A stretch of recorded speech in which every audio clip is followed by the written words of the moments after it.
గత పాలనలో shipping ministry ఇచ్చిందే కాంగ్రెస్ పార్టీ, ఆ తర్వాత కార్మిక శాఖ మంత్రి ఇచ్చిందే కాంగ్రెస్ పార్టీ. అంతెందుకు ఇక్కడ సభ్యుడు ఉన్నాడు, వారు కూడా వారి కుటుంబ సభ్యులే. ఎమ్మెల్యే కాకుండానే మంత్రిని చేసి తర్వాత ఎమ్మెల్యేగా ఎన్నిక చేయడానికి సహకరించిందే కాంగ్రెస్ పార్టీ. ఈరోజు వాళ్ళు ఏ పేరైతే వినోద్ అనుకుంటున్నారో ఆ రాజశేఖర రెడ్డి గారే ఆ మంత్రివర్గంలోనే గత ఆర్థిక శాఖ మంత్రి సిద్దిపేట ఎమ్మెల్యే గారు ఎమ్మెల్యే పదవి లేకుండా మంత్రిగా ప్రమాణ స్వీకారం చేసిండ్రు. రాజశేఖర రెడ్డి గారి నాయకత్వమే దేశానికి బలమైన నాయకత్వం అని అందులో పనిచేసిండ్రు. మూడవది పోతిరెడ్డిపాడు పొక్క పెద్దది చేసినప్పుడు కీర్తిశేషులు నాయన్ నరసింహారెడ్డి గారు కడప జిల్లా ఇన్ఛార్జ్ మినిస్టర్. ఆ రోజు కొట్లాడింది పోతిరెడ్డిపాడు మీద కీర్తిశేషులు పి జనార్దన్ రెడ్డి గారు. పోతిరెడ్డిపాడు పొక్క పెద్దది చేసినప్పుడు ఇక్కడ ఉన్నోళ్ళు ఎవరు ప్రాణత్యాగాలు చేస్తామని ఎవరు కొట్లాడలే, ఎవరు మాట్లాడలే. సొంత పార్టీ సొంత ప్రభుత్వం ఉన్న తెలంగాణ ప్రజల హక్కులను భంగం కలిగించొద్దు, కృష్ణానది జలాలలో మా వాటా మాకు ఉండాలి, మా వాటాను ఎవరు తీసుకెళ్ళినా మేము ఒప్పుకోమని కొట్లాడింది ఆనాటి నాయకుడు పి జనార్దన్ రెడ్డి గారు మాట్లాడినారు తప్ప వీళ్ళు కాదు. కాబట్టి ఈరోజు వీళ్ళందరూ ఏ పాలకుల గురించి మాట్లాడుతున్నారో ఆ పాలకులు ఇప్పుడు మాట్లాడుతున్న పెద్దలు ఎట్లెమ్మెల్యేనరు?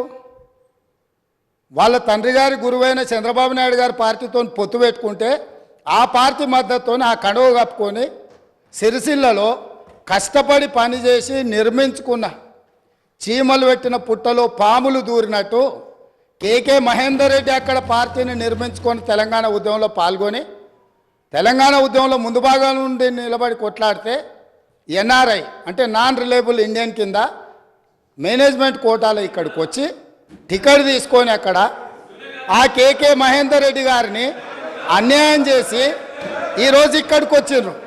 కాబట్టి ఈరోజు గతం గురించి అధ్యక్ష ఒకవేళ మా మిత్రులకు వాళ్ళకు అంతగా గతం గురించి చర్చించాలనే ఆలోచన ఉంటే ఒకరోజు మొత్తం తమరు సమయం ఇవ్వండి. తప్పకుండా జూన్ 2, 2014 కంటే ముందు జరిగిన 55 సంవత్సరాల పరిపాలన మీద సంపూర్ణమైన చర్చ ఇక్కడ పెడదాము. ఈరోజు ఇక్కడ జరుగుతున్న చర్చ జూన్ 2, 2014 నుంచి జరిగిన పరిపాలన, చేసిన విధ్వంసము, నాయకత్వం యొక్క వ్యవహార శైలి మీద మనం ఈరోజు మాట్లాడుకుంటున్నాము. కాబట్టి వారికి గతం గురించి చర్చించాలనే కోరిక ఉంటే మాకు ఎలాంటి అభ్యంతరం లేదు. గతంలో జరిగిన పరిపాలనలో ఇక్కడున్న వాళ్ళకి చాలామందికి పాత్ర లేకపోవచ్చు, కానీ అక్కడున్న వాళ్ళకు చాలామందికి పాత్ర ఉంది. ప్రత్యక్షంగా మంత్రులు చేసిండ్రు. అక్కడున్న నాగేందర్ గారు, ఆ పక్కనున్న శ్రీనివాస్ యాదవ్ గారు, ఆ పక్కనున్న హరీష్ రావు గారు, అక్కడున్న కడియం శ్రీహరి గారు, ఆ పక్కనున్న పోచారం శ్రీనివాసరెడ్డి గారు, ఆ పక్కనున్న గంగుల కమలాకర్ గారు, అన్ని పేర్లు మొత్తం అన్ని లిస్టు చదువుతా.